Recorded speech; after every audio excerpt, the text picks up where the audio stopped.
Hi everyone, welcome to week 6 of ECED2063, and it will be a short week for all of you as you have a few days of fall break coming up. Hope you have an enjoyable experience whether you stay at school or go home or whatever you do. Have a great time and be safe. I'm going to talk just a little bit now about this past week, week 5. I have finished scoring all of your prop boxes. The biggest problem that I found, and it wasn't a lot of people, but a few people forgot to list a connection to theory and theorist. And that was a big element of a rubric worth 20 points. So I'm just asking that with not just assignments in this class, but all of them, if you either print off the rubric, print off the direction, just kind of check, make a little checklist as you go through that you hit everything.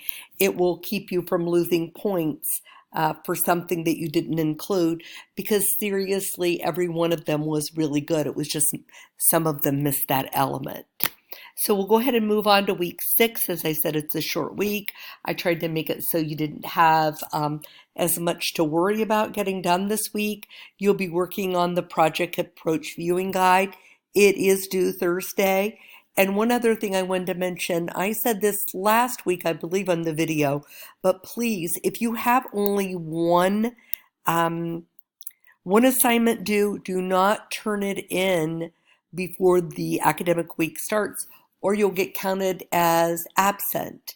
This is part of the federal guidelines for financial aid. I have nor does the university have any flexibility in this matter. So just make sure that you do that. Like next week on week 7, it wouldn't make a difference because there are 2 assignments.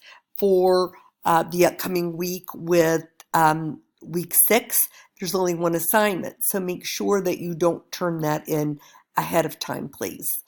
So I'm going to go ahead and go over it. It's very self-explanatory assignment. You go to the Project Approach website with the link right here. Each question is worth 10 points. You start out answering yes or no for this first just kind of lead-in question, and then you answer all of the questions here. Now, they're asking you mostly to summarize these things. There is not, other than in question 1 where it says write 1 sentence to summarize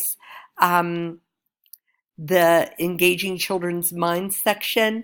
Everything else you write as much as you need to actually summarize the question that they're asking you, what they're asking you for each section. And then you'll notice that there are examples in number 6, special topics in 7 and 8, and 9, and then on 10, a few paragraphs about how you actually feel about Project Approach. So I think everything's pretty self-explanatory. Have a super safe and relaxing few days off of school. As always, let me know if there's anything I can do to help you.